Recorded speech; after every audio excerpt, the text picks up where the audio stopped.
In the shadows of scientific history lies a chapter so disturbing, so brutally concealed, that even today many hesitate to speak of it.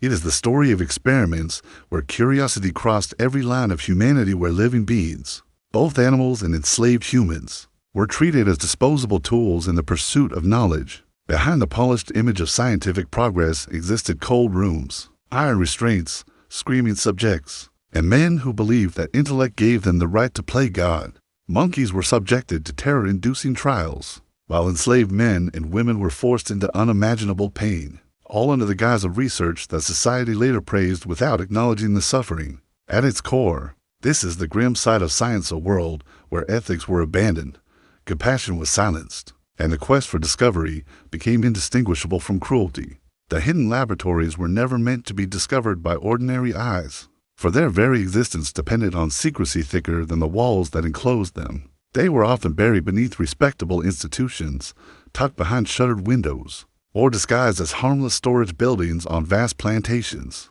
Inside, however, the air was heavy with the metallic smell of blood, the bitter sting of chemicals, and the quiet, suffocating terror that came from knowing that no one who entered as a subject left unchanged. These rooms were built not just with bricks and mortar, but with the confidence of men who believed that knowledge gave them dominion over any creature weaker than themselves. They operated with the arrogance of individuals convinced that their pursuit of scientific progress justified any cruelty, and they hid behind the belief that the world would never dare question their methods. In these spaces, monkeys were housed in cramped iron cages, their wide, frightened eyes reflecting dim lantern light as they watched the preparations for experiments. They could not understand. Their trembling fingers clutched the bars whenever footsteps approached, for they knew that the sound of metal tools clanging together meant pain was coming. Many of them had been captured from the wild, snatched from the treetops of distant forests, transported across oceans, and dragged into a world where their natural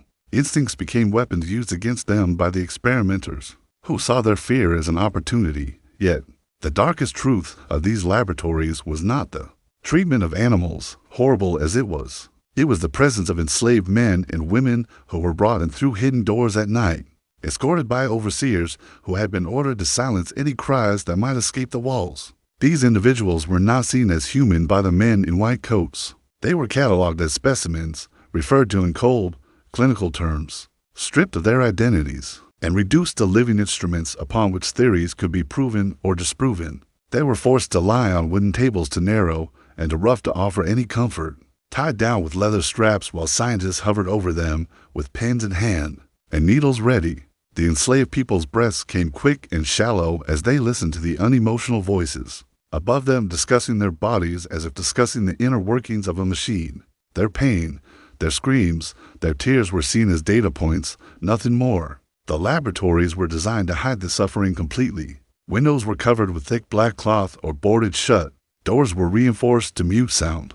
The walls themselves seemed to absorb the cries of pain so that no passerby would suspect what horrors occurred inside. Workers who assisted the scientists were sworn to secrecy under threat of punishment. Many of them kept their eyes down, never daring to question what they saw or heard, for they lived in fear of the individuals who commanded these laboratories. Anyone who dared show sympathy risked becoming a test subject themselves. Over time, even the most troubled witnesses learned to harden their hearts, convincing themselves that the experiments were necessary, that they had no choice, or that the victims were not fully human inside these rooms. The line between animal and human blurred not because the enslaved were dehumanized, but because both groups endured the same brutality, the same restraints, the same cold indifference from the men who held the instruments. Monkeys screamed and thrashed as metal clamps were secured around their limbs. Enslaved humans bit their lips until they bled, trying desperately not to give their captors the satisfaction of hearing their pain. The tools of experimentation were primitive yet effective: bone saws, scalpels that glinted under the flickering lantern light, crude syringes filled with substances whose effects were unknown, mechanical devices designed to stretch or compress limbs, and chains attached to pulleys used to test endurance, strength, or breaking points. Notes were taken meticulously, each agonizing reaction recorded as though it were simply another step in a recipe. The scientists themselves walked through the laboratories with an unsettling calmness, their faces expressionless, their hands steady. They believed themselves to be pioneers, pushing the boundaries of understanding. uncovering truths about biology, anatomy, and behavior. They prided themselves on their discipline, their willingness to confront what others were too faint-hearted to examine. But beneath their collected facadas lurked a deeper truth. Many were driven by curiosity, tainted with cruelty, a thrill in wielding absolute power over bodies that could not fight back. Their journals often revealed that they felt no remorse, only fascination, making notes about how far a muscle could tear before losing function, or how long a subject could survive without food or sleep before collapsing. Sometimes the experiments lasted for hours, other times for days. Subjects were kept alive through unimaginable agony because their reactions provided information the scientists deemed valuable. Monkeys often died mid-experiment, their small bodies unable to endure the strain. Their corpses were tossed aside casually, piled together until a servant was instructed to dispose of them. But the enslaved humans were a different matter. Their survival was considered useful, for a living subject could be tested again and again. This reality became a silent nightmare for those who had been forced into these laboratories. Each time they were dragged back through the narrow hallway, they knew they would face new torment, new tools, new theories the scientists wished to explore. Yet even in such darkness, moments of humanity emerged in the subjects themselves. Enslaved individuals whispered prayers under their breath, their voices trembling but determined. Some tried to comfort one another before being separated, offering reassurances they barely believed themselves. A few attempted to meet the eyes of the scientists, hoping to spark a flicker of empathy, but most found nothing there except calculation. Monkeys, sensing the fear of the humans beside them, sometimes reached through their cages with gentle hands, as if attempting to offer what little reassurance they could. These moments were small, fleeting, and often unnoticed by the ones in charge, but they showed that even in a place designed to strip away dignity, the will to remain human or humane persisted. Outside the laboratories, the world moved on unaware. Academic papers were published, discoveries praised, innovations attributed to the brilliance of the scientists involved. No one asked how the knowledge had been obtained, or whose suffering had paved the way for progress. Respectable societies celebrated breakthroughs without acknowledging the hidden cost. Those who worked in the laboratories were rewarded, promoted, honored, and the secrets buried deeper each passing year. The enslaved individuals who endured these experiments vanished from records, their names erased, their pain unacknowledged. The monkeys who had been tormented were remembered only as numbered specimens in forgotten notebooks. Inside those secret chambers, however, the truth remained etched into every surface, the scratches on wooden tables, the dents in metal restraints, the stains on the floor that no amount of scrubbing could fully erase. The hidden laboratories stood as monuments to the darkest corners of human ambition, places where knowledge was pursued without compassion, where curiosity overshadowed morality, and where suffering became a silent language understood only by those who experienced it firsthand. The exploitation of slaves as living test subjects did not begin with loud declarations or formal approvals. It unfolded quietly, woven into the fabric of a society that already viewed these individuals as property rather than human beings. In a world where the enslaved were denied the most basic rights, their bodies became vulnerable to the ambitions of men who saw scientific discovery as a higher calling than morality. Enslaved men and women were chosen not because they volunteered or possessed unique knowledge, but because they were easily controlled, easily silenced, and easily replaced in the eyes of those who owned them. Their lives were already dictated by force, and the scientists who sought to experiment on them simply extended that force into the realm of the flesh, treating human bodies as if they were no different from the tools hanging on the walls of the laboratory. The process often began with a simple order from an overseer, delivered with the cold efficiency of someone moving cargo rather than people. Slaves were summoned from the fields, the workshops, or the living quarters without explanation, led by the arm or pushed forward with threats and weapons. Some were chosen because they appeared strong and could endure more pain, while others were selected because an injury or condition made them particularly interesting to the researchers. The enslaved had no power to refuse, no avenue to protest, no hope that their suffering might provoke sympathy. They were marched into rooms where the smell of fear lingered, where the sight of metal instruments laid out on wooden tables made their hearts pound with dread. Once inside, their identities were stripped from them even more cruelly than before. The scientists seldom asked their names, and when they did, it was only to replace them with numbers or crude descriptions. Instead of being addressed as people, they became specimen 4, male subject, or female sample, phrases that reduced entire lives to cold categories. These labels allowed the experimenters to distance themselves from the reality of who they were hurting. By turning a person into a data point, it became easier to justify pulling back their skin with hooks, inserting needles into their limbs, or observing the effects of starvation, infection, or prolonged pain. Every procedure was written down methodically, but the anguish behind those notes never made it into the pages. The experiments themselves varied widely, each more invasive or terrifying than the last. Some scientists sought to understand the limits of the human body. They pushed enslaved men to the brink of collapse through physical strain, forcing them to lift impossible weights or endure heat and cold that scorched or froze the skin. Others tested the spread of diseases, knowingly infecting their subjects and monitoring how the illness ravaged them from the inside. The enslaved who survived these trials were often left with permanent damage, blindness, paralysis, disfigurement, yet they were still considered useful for further experiments. Their pain was seen not as suffering, but as progress, as information that could be used to write papers, advance careers, and earn praise from peers who never questioned the methods behind the results. Women suffered even more silently in these settings, subjected to procedures that violated the most intimate parts of their bodies. Some researchers sought to understand childbirth or reproductive health, performing surgeries without anesthesia or consent. Others experimented with chemicals, inserting substances that cause burning, bleeding, or long-lasting trauma. The women often cried quietly, knowing any loud reaction might provoke punishment. Many held on to memories of lost children or families torn apart, trying to use those memories as an anchor against the waves of pain washing over them. Their captors saw none of this. They observed bodies, not souls, reactions, not emotions. The cruelty of these experiments was amplified by the absolute helplessness of the enslaved. Bound to tables with leather straps that cut into their skin, they felt their freedom shrink to the space of their own minds. They could not escape, could not fight, could not plead.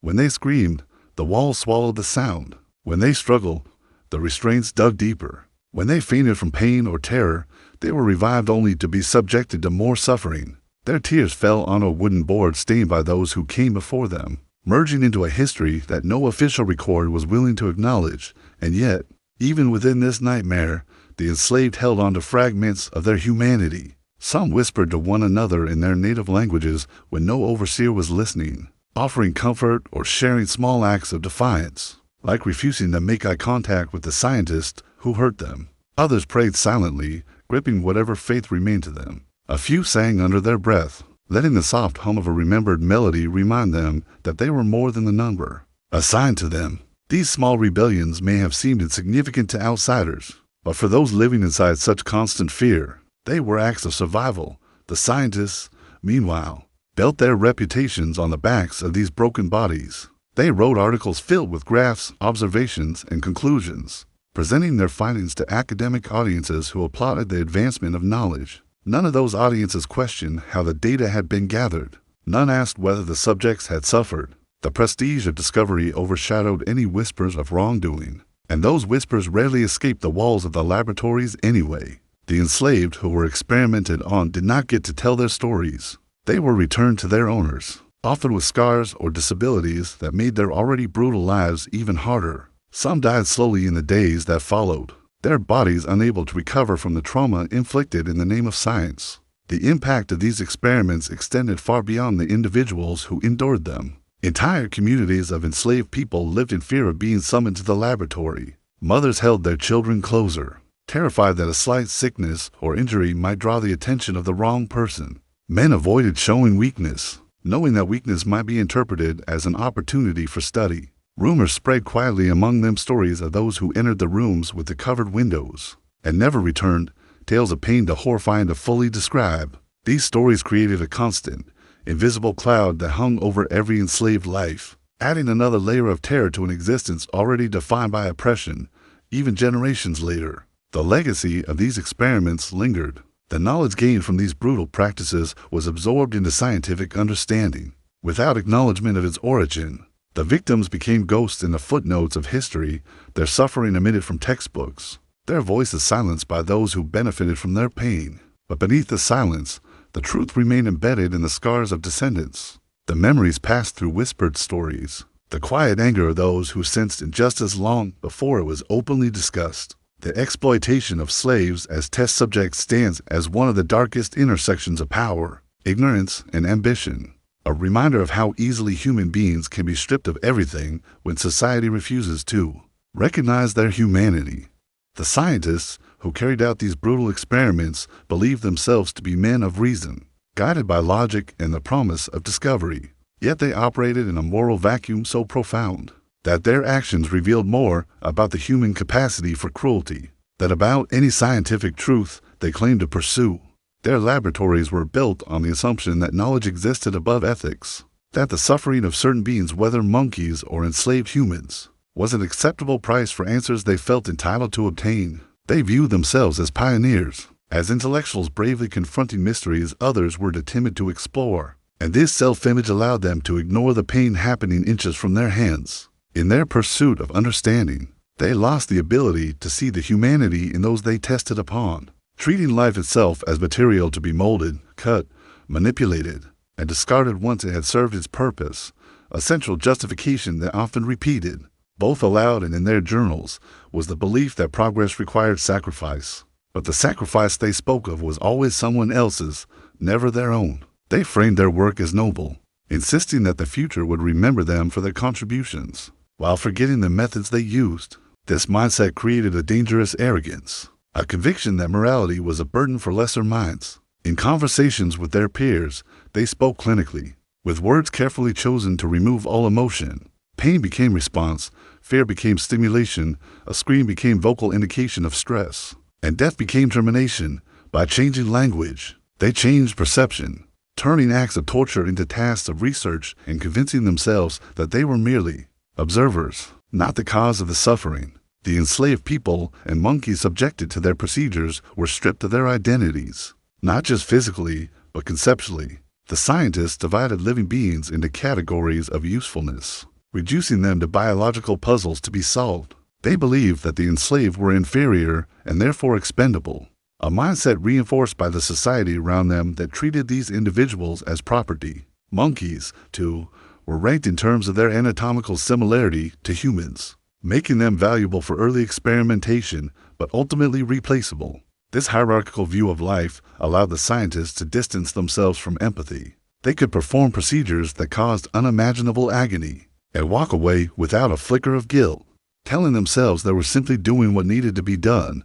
Their indifference, however, was not always the result of ignorance. Many knew exactly how much pain they inflicted. They recorded reactions meticulously, the tightening of muscles, the sudden gasp when a needle pierced deep flesh, the trembling that came just before a subject lost consciousness. They studied pain as if it were a phenomenon separate from the person experiencing it. Some experiments were even designed specifically to measure endurance, to determine how long a body could withstand extreme temperatures, toxins, or physical pressure. In these trials, the goal was not healing or helping, but observing suffering to understand its limits. And all the while, the scientists insisted that the results justified the means. Yet beneath their composed exterior, there were hints of something deeper, moments when their actions revealed motives more complicated than scientific curiosity. Some experiments bordered on sadism, serving no clear purpose other than to see how far the human body could be pushed before breaking. Others seemed driven by a fascination with control,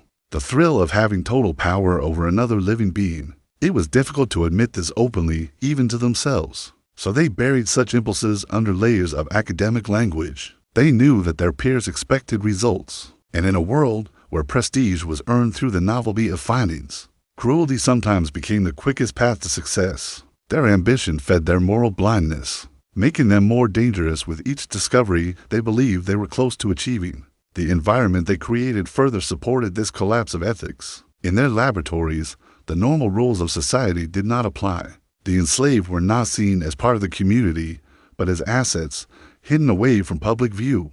Monkeys were commodities purchased, transported, and caged as though they were nothing more than equipment. The isolation of these rooms allowed the scientists to operate with a sense of invincibility, shielded from judgment, unchecked by oversight, and surrounded only by individuals who either shared their beliefs or were too afraid to speak out. Assistants, often young men eager to rise in academic ranks, learned quickly that questioning a superior's methods was a mistake. They adopted the same cold demeanor, the same dispassionate tone, mimicking the behavior of those in power until it became second nature. Even the documentation they produced reflected their disregard for ethics. Their notes were filled with diagrams and detailed descriptions of procedures, but lacked any acknowledgement of the suffering involved. They drew sketches of incisions, recorded measurements of organs, and tracked physiological changes with precision, yet never paused to consider the moral implications of their work. Their reports were submitted to institutions that welcomed new information,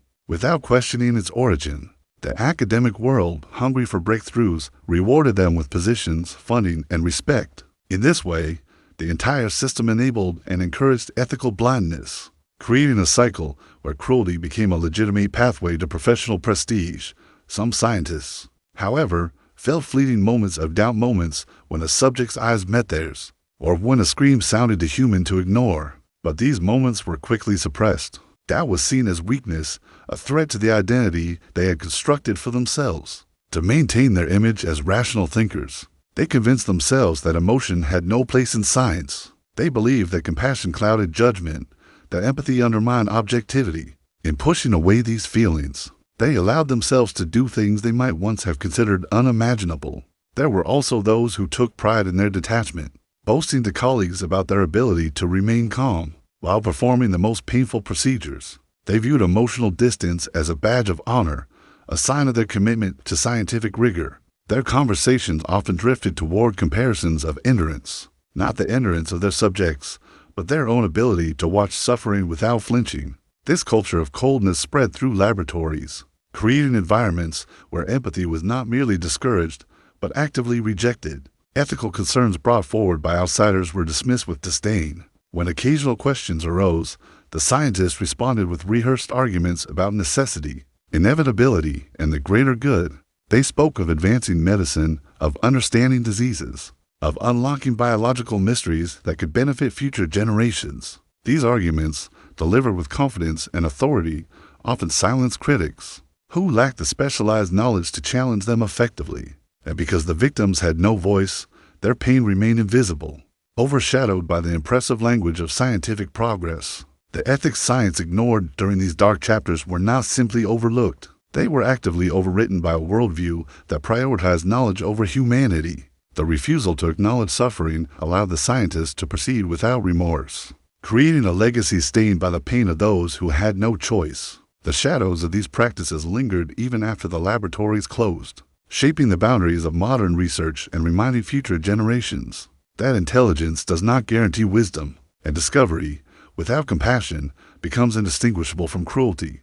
The legacy of these barbaric experiments did not end when the laboratories closed their doors or when the scientists responsible for them were buried beneath polished gravestones that made no mention of the lives they had destroyed. Instead, the impact spread outward like a shadow, creeping into the foundations of scientific knowledge, altering the course of ethics, and leaving behind questions that continue to haunt the world. Long after the screams within those secret chambers fell silent, the discoveries gained from those brutal trials were absorbed into the growing body of scientific literature, disguised as progress, stripped of the suffering that had produced them. Textbooks cited findings without acknowledging their origins, and medical advancements were celebrated without recognizing the victims who paid the hidden price. The enslaved individuals and the monkeys who endured unimaginable torment became invisible contributors, erased by the very institution that owed them its progress. Families of the enslaved felt the burden of this legacy long after the physical marks on their ancestors' bodies faded or were buried beneath generations of silence. Stories were whispered from parent to child, warnings wrapped in cautionary tales, fear transmitted like an inherited memory. The knowledge that their loved ones had been taken, experimented on, and returned scarred or broken became part of their identity, shaping how they viewed the world and the institutions that claimed to work for the public good. The trauma became generational, carried in the cautious glances of mothers who feared their children might be taken next, in the distrust passed down like a survival instinct, and in the quiet moments when families mourned tragedies that had never been properly acknowledged. Communities, built by the descendants of these victims, developed a justified suspicion toward medical authorities, a distrust that survived even after the truth of the experiments faded from mainstream history. This skepticism shaped their interactions with healthcare, affecting how they approached illness, hospitals, and scientific institutions. They learned through bitter experience that the people in power often valued knowledge more than human dignity, and they carried this awareness into future generations. Even when science attempted to move forward with better intentions, the weight of its past created an invisible barrier between those who conducted research and those who feared becoming its subjects. The scientific community itself struggled with the legacy of these atrocities, though often only when confronted by undeniable evidence or public outrage. In many cases, institutions attempted to distance themselves from the past, claiming ignorance or arguing that historical context excused the actions of those earlier researchers. Even when admissions were made,